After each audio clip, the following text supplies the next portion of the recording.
Now on 105.9 FM and streaming worldwide on the WMAL app. O'Connor and Company. Well, it's 5:06 and it's Thursday. Thanks for tuning in here on the 20th day of June. First day of summer solstice. More on that coming up in a bit because this is actually, well, a unique summer solstice. It's a day early. Why is that? Well, Gregorian calendar stuff that we're going to talk about, but also about the heat wave going on. At 6:05, Brian Vandegraff of Channel 7, one of our favorite meteorologists, will join us. Then at 7:05, one of our favorite reporters, James Rosen of Newsmax, will join us about the week of cheap fakes at the White House. And at 7:35, Mark Pauletta is a client who witnessed the Bidens trying to get Chinese business relationships and money, and he's got a story to tell. And then at 8:05, the one and only KT McFarland, latest on Israel. That's all coming up. But joining us all morning long, the one and only Mercedes Schlapp. Good morning, Mercy. Good morning, Larry. How's your fabulous husband, Matthew? He's in charge of the children this morning, so we'll see how that goes. He's doing great. He's doing great. Whenever you're here, I know that Matt has at least something to do this morning. Because you're not doing all this of is like my lifting. vacation, being on the radio so early in the morning with Thank Larry. you. You know, I wish Julian Patrice would look at this like a vacation. I get to spend 4 hours with Larry O'Connor. I mean, come on. It's that or it's my therapy session. I haven't quite decided. Speaking of vacations, our illustrious President Joe Biden has hidden himself away at Camp David for the rest of almost for the rest of the month. He's going to be there until June 27th. That's 1 week from today. Why until June 27th? June 27th is the scheduled debate night on CNN where he will square off against Donald Trump. And the stakes are pretty high for Joe Biden on this one. So he has squirreled himself away to Camp David to do what can only be described as debate prep. But I'm using Chris Plant's quotation marks with my fingers. Because, I don't know, something tells me that part of the debate prep is to sort of redoctor his face with all the injections and everything that he gets and fillers. Yeah. I saw a picture of him the other day, and it looked like he was drooping a bit. The mask is starting to slip. So I'm sure that the special Beverly Hills doctor is getting flown into Camp David as well. We should check the visitor's log. So here's the one thing I would say. You know how there's like these companies now, they're like on the, some of these different strip malls, it's called Restore or Wellness or, like they pump you up with a bunch of vitamins. They're giving you a facial, like you get everything. You get the works, right? That's what they're doing. They're doing a Restore in Camp David. So at Camp David, and at Camp David, you cannot have your electronics. So not even as a staffer, you don't even have your phone in there. Like you're not. No pictures. So it is truly like a retreat setting for him. With the Situation Room, it's set up, and he can do some of his meetings here. But I can't even imagine he has to take off a whole entire week for the presidential debate. I mean, is Donna Brazile flying in and like driving over there and handing over the CNN questions? I mean, what are we doing? If you actually don't take your job seriously, it's easy to take an entire week off to prepare for a debate. Because let's face it, his job is to stay president. He doesn't actually do anything as president. His whole job right now is to win this election. So everything that he's doing, from amnesty to kowtowing to the radical pro-Hamas terrorists and throwing Israel under the bus, whatever he needed, and unleashing his flying monkeys of district attorneys who were set out to prosecute Donald Trump. All across the board, everything he does is just to win election. And so, I mean, I'll be honest with you. I wish 4 years ago Donald Trump had taken a week off in preparation for his debate with Joe Biden. His first debate performance wasn't great.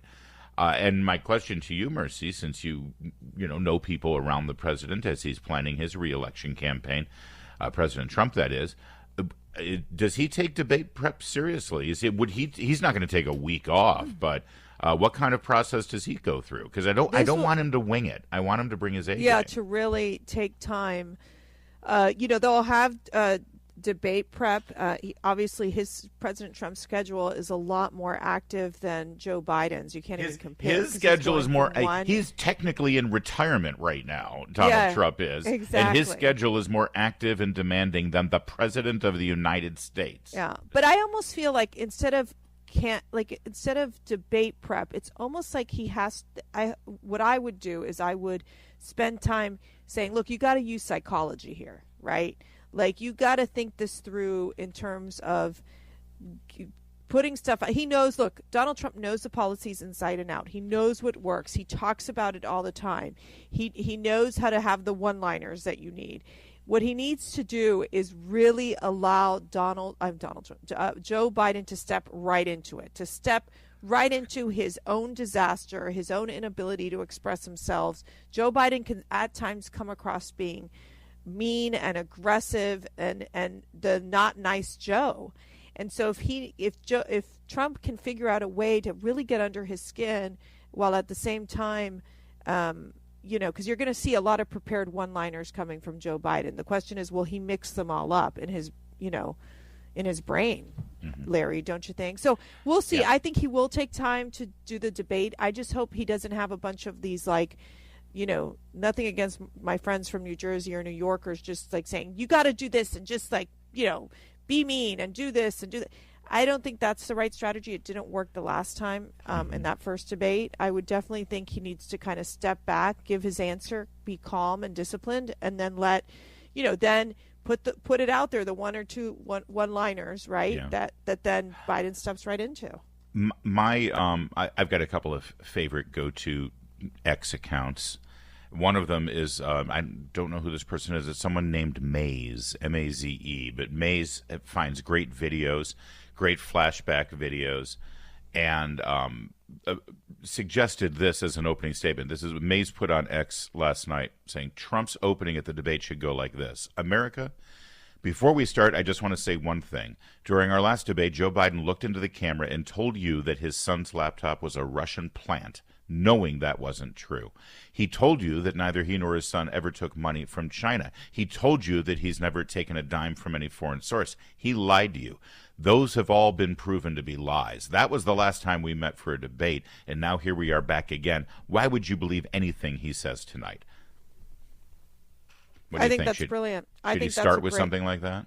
That's a great way to start. And the other part is are you better off now than you were 4 years ago? I mean, this is where we are with the Ronald Reagan line, right? It's like, how are you right now? Like, how is your family? Like, people cannot afford the mere basics of their lives. Funny you should say that, because Biden and his team, they've been saying, they keep repeating over and over again, we're the strongest economy in the world. We have the strongest economy in the world. We have lowest unemployment. Trump needs to be able to parlay that, parry that, and then flip it back around and look in the camera and say, you understand, they're telling you that all of the pain you're feeling right now is all in your head. You're making it up. You don't know how good you've got it. Right. That's how insulting they are to you. Mercy and I have some more suggestions. Gentle, free suggestions for Donald Trump. Although people get paid good money for this kind of debate prep that we're giving right now, Mercy, right? I guess. Yeah, depends. It'll be interesting who he includes in his debate prep this year. We're going to talk a little bit more about this debate, whether RFK Jr. is going to qualify. He faces a midnight deadline on that. And also whether you actually think this debate is going to happen. It's a week from now, and I still think Biden's going to try to weasel out of it. But we'll see. That's all coming up. We've got more on it. But first, it's 5:15 WMAL traffic. And Mark Levin, weekdays 6 till 9 p.m. on News Talk 105.9 WMAL. Making sense of the news. To qualify for the debate tonight, and remember, these debates are not under the umbrella of the Presidential Debate Commissions, which was corrupted and biased and slanted in favor of the Democrat year after year after year. This one was just negotiated with CNN independently. Why it's CNN? It's not corrupted or biased at all. Yeah, I don't know what we're talking about. Exactly.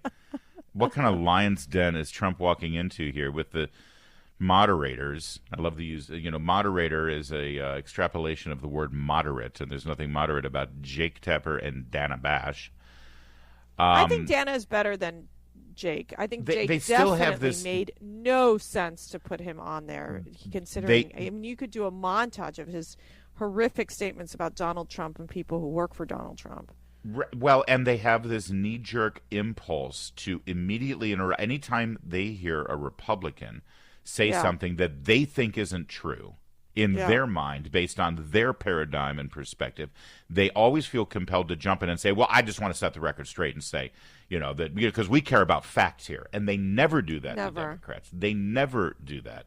Well, and the other thing, then after the debate, then it's the whole political analysis with their people, with very little Trump surrogates or anyone who is like a Trump analyst. Scott Jennings, they have one. They have one person on that. Yeah, network. and he's good, but he's not solid.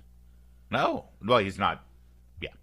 I should say he's not like Trump, like I love Trump type of thing. That right. He's actually relatively objective. He just doesn't. Yeah. Jennings' job there is to not hate Trump, which again, and by the way, if you look at the comments from people on social media who watch CNN, they hate him. They don't want him on there anymore. Yeah. No, they don't want anyone. They can't stand even having one voice.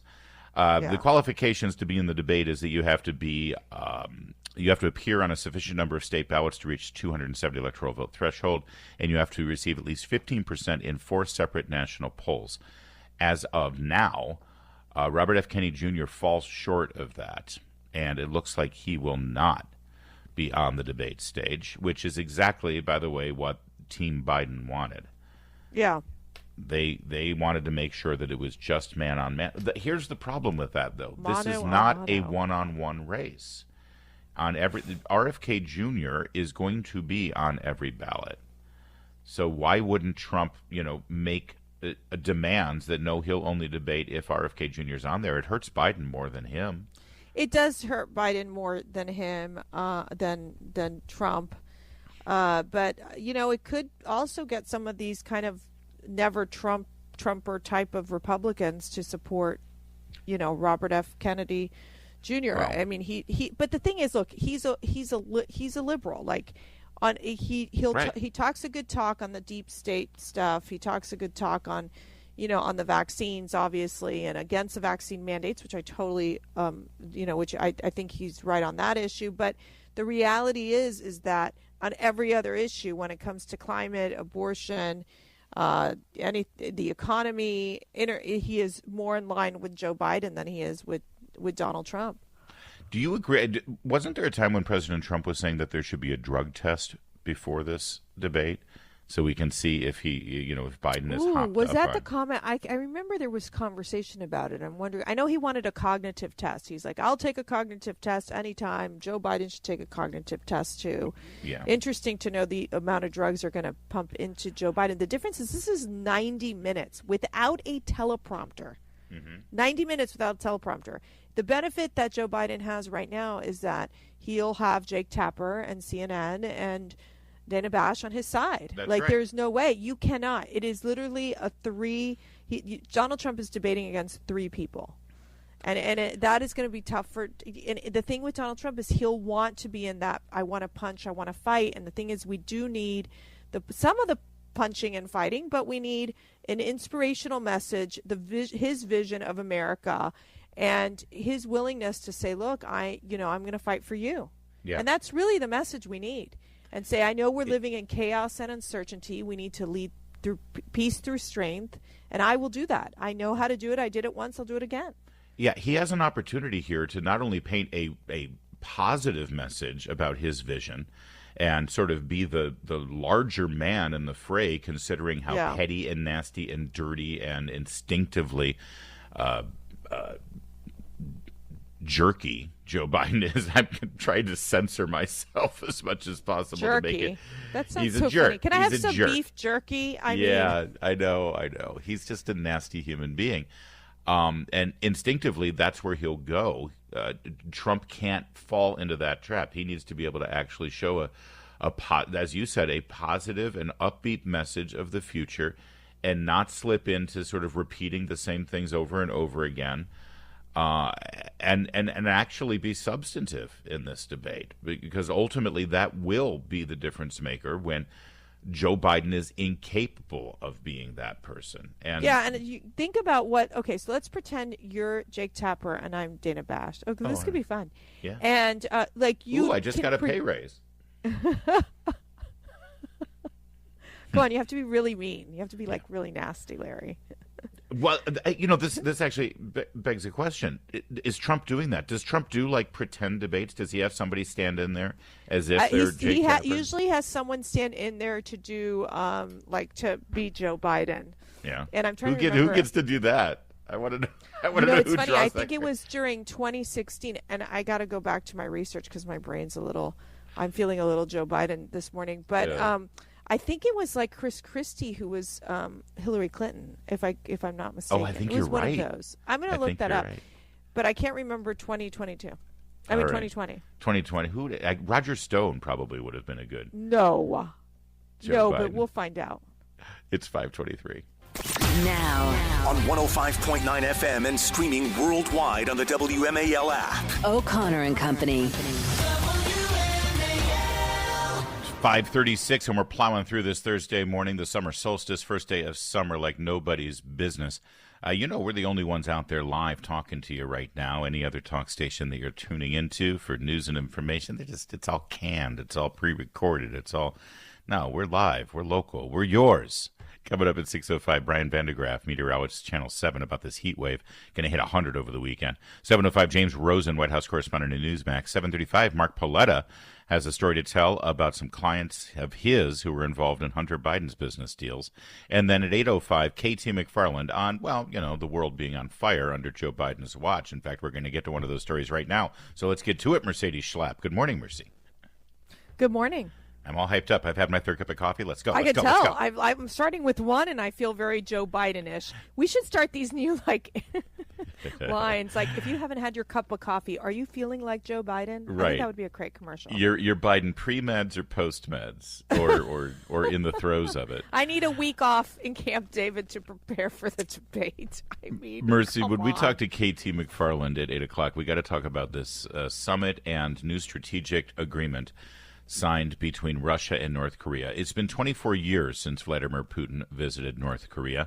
That was when Kim Jong-un was the dear leader. Now it's his son, Kim Jong-il, Kim Jong-un. Which one is in charge now? Anyway, one of the Kim Jongs. Kim Jong-un. Right now it's Un. Back then it was Il. They're both ill. They're nuts. Well, they had a huge today. summit, and they came away with an agreement. Here's the basics of the agreement. Russia has agreed to share technology with North Korea, strategic technology that will aid them in their march toward a nuclear weapon. And in exchange, North Korea will harness their communist authoritarian controlled slave labor to make munitions for Russia that they need badly for their war against Ukraine. These are two countries that have been isolated and demonized by the Biden administration with global sanctions against them, and they have been forced into each other's arms. Again, I want to repeat, it's been 24 years since Putin has visited North Korea. They had nothing to do with each other. And now, in exchange for giving them technology on missiles, missile guidance, maybe even full-on nuclear capabilities, in exchange for that, which will threaten all of our neighbors in that region, North Korea is going to make bullets and shells and bombs for Russia so that they can continue to wreak havoc. And this is all the fruits of the Biden policy and the foreign policy team that he's put together. And so Larry, which we got to get you there, to CPAC Japan and CPAC Korea, and talking to our partners in these two countries, being CPAC South Korea. When I tell you that they are, the stress that they have, the fact that North Korea is constantly, targeting them with missiles and doing these missile tests off the shore of Japan, it is scary. It is scary. Of course. So this, in and of itself, between this relationship, this openness now between Putin and North Korea, this is dangerous. This is so dangerous. This is you look at what the U.S. officials basically have said, which they're saying that these transfers in this exchange. This is going to enhance North Korea's nuclear weapons and missile programs and threaten the Asian Pacific region, while at the same time, we're seeing no end to this Russia-Ukraine conflict. Right. And then you've got the Russian fleets off the coast of Miami. Right. Like that right. has... We've got the course, Russian fleet doing exercises off the coast of Miami, and we've got Joe Biden last week authorizing an escalation in the Ukraine-Russia conflict, allowing American weapons and munitions to be used on Russian territory. And, yeah, the final paragraph of this write-up from NBC News, of all people, U.S. intelligence officials believe Putin is providing North Korea with nuclear, submarine, and ballistic missile technology. And where's Joe Biden? He's at Camp David getting all of his injections so that he can be prepared for his debate next week. This is not on their radar. They don't care. Secretary of State Anthony Blinken said Tuesday that Russia was trying in desperation to develop and to strengthen relations with countries that can provide it with what it needs to continue the war of aggression that it started with Ukraine. Yeah, that of course they are. Thank you, Secretary of State Blinken. You're not a news reporter. You're actually the Secretary of State. Do something about it. But they've actually forced us. They forced Putin into North Korea's arms. The Democrats are the ones becoming the warmongers. There is no end to this Ukraine-Russia conflict. The Russians have escalated. The U.S. has isolated Russia, so now Russia has turned to China, to North Korea, to Iran.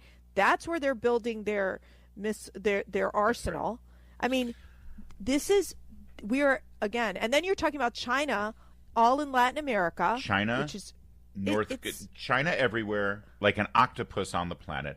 North Korea now getting nuclear technology. Putin at war with Ukraine, threatening other Western European allies, and now getting munitions made by the slave labor in North Korea. You've got Israel at war with Gaza and our president taking Hamas's side, and the Middle East at a tinderbox ready to explode when they had peace and the Abraham Accords under President Trump. Everywhere you look on the planet, we are worse off and in greater danger of a world conflict than we were 4 years ago. And, domestically, by the way, you still have to pay $75 for a dozen eggs. I hope Donald Trump has all of this laid out and ready for the debate next week. I think you should jump in and debate for him. That would be Katie McFarland Go, is going to join us at 8:05, and we'll lay out this new development as well as the problems in Israel with her at that time. Right now, though, it's 5:43. Well, we have the results of a manhunt that has been ongoing for the last 48 hours in Utah. They've got their man, although it's a little more complicated than that. Let me start at the beginning. In Washington City, Utah, there were 2 shots fired in a quiet, affluent suburban neighborhood. When police arrived on the scene, they found 2 dead victims, both adults, 1 male, 1 female. They cleared the rest of the residence. They found evidence of a homicide. There was no suspect on the scene, but they began the immediate manhunt and investigation for their suspect, Colin Bailey. Here's where things get confusing, especially the way the news reports it. I'll pick it up from the local St. George, Utah newspaper. Police identified Colin Bailey as a suspect. Bailey is transitioning to female and reportedly goes by Mia Bailey. She is a 28-year-old woman. See, this is where it gets confusing because Colin Bailey is a man. Colin Bailey is the son of the 2 people who were murdered. And Colin Bailey was immediately identified as the prime suspect in this murder. And now, even though it was a manhunt, we are now told that this is a woman that they were hunting, even though basically the only reason that one would call this person a woman is because Colin Bailey, through whatever mental disorder he is dealing with, grew out long hair, began taking pharmaceuticals, and decided that he wanted to be called Mia. She is a 28-year-old woman, stands 5 foot 10 inches tall, 130 pounds. She has hazel eyes and brown hair. She wears wigs, so her hair could be long or short. Klotz told Bailey was last seen leaving the area in a mustard-colored 2014 Kia Soul. Whereabouts unknown. But yes, last night, as we were all putting our heads on our pillows to drift off to sleep, Colin Bailey, now going as Mia Bailey, was tracked down and apprehended. Again, this person, look at the headline, transgender woman guns down parents in Utah home. We keep hearing that transgender women are just women. If that's the case, then why do the headlines have to identify and specify that it's a transgender woman? It's frustrating, to say the least, when you're trying to report a story. We have the suspect in custody. Everyone is safe. No one else is injured. Bailey was apprehended last night. You know, don't you think there should be some research into what type of medications this transgender individual was taking, what the effects could be if you're adding all sorts of hormones? I mean, this is obviously, sounds to me like there's more mental illness here. And you see that with the even the killer from Tennessee of the school where, you know, children were killed, adults were killed. And when you read the manifesto, that was kept away from the public eye. That's right. For what, over a year or close to a year, because they didn't want it out there. You read the readings of this sick individual in Tennessee, and it was clear that the person wasn't right in the head. And yet we're seeing this starting to happen more and more of individuals who identify as a different gender, and then all of a sudden, you know, 2-3 people are killed. It's a new trend. And they keep telling us this isn't a trend. They keep saying, "Oh no, you're making it up. That's just right-wing media. Oh, it doesn't happen. It doesn't happen." And yet that thing that doesn't happen keeps happening. That somebody going through a gender transition takes to violence against innocent individuals and murders them. You're right. It was the Christian shooting spree down in Tennessee. It was a mass shooting in Colorado. 2 of them actually in the state of Colorado. And on and on, and now this one. And here's the funny thing. We are also told that when somebody wants to transition their gender by dressing in different clothes, wearing different style hair, changing their name, changing their pronouns, they are to be affirmed and supported at all costs because there is nothing wrong with them except that they were born in the wrong body. That's what they're saying. Yeah, they're like, and it's totally fine. That's right, but it's not a mental health problem. No. Up until about a minute and a half ago, this sort of thing was a psychological mental illness. And now we're told, no. Mentally and psychologically, they're just fine. They're just fine. Born in the wrong body, which literally makes no sense. No one can scientifically explain how someone is born in the wrong body. No one is born in the wrong body. You're born in your body. That's your body. But instead, you're right. What they do is they affirm their dementia, and then they prescribe powerful pharmaceuticals and hormone manipulators, which literally screws around with your brain, and then the next thing you know, we've got violence. And we don't have enough research on what these pharmaceutical drugs are doing to these individuals. You're not even allowed to research it. No, and then if you research it, you're bigoted. Yeah, and then the whole mental component of this, which is if you're thinking the way the doctors have dealt with this, some of the doctors have dealt with this is like, okay, you're depressed, you're unhappy with your body, you're unhappy with your gender, so let's pump you up with drugs, cut off your body parts, and let you go back into society. It's like, really, that's the solution? You're going to mutilate the individual, and then on top of that, it's all the psychological impact that comes with all these drugs that they have to take. Yeah. It used to be called gender identity disorder, but they didn't like the term disorder being used. Then they used gender dysphoria, but they didn't like the term dysphoria because it sounds like it's a mental illness. So they've just dropped all of it. It's not gender identity disorder. It's not gender dysphoria.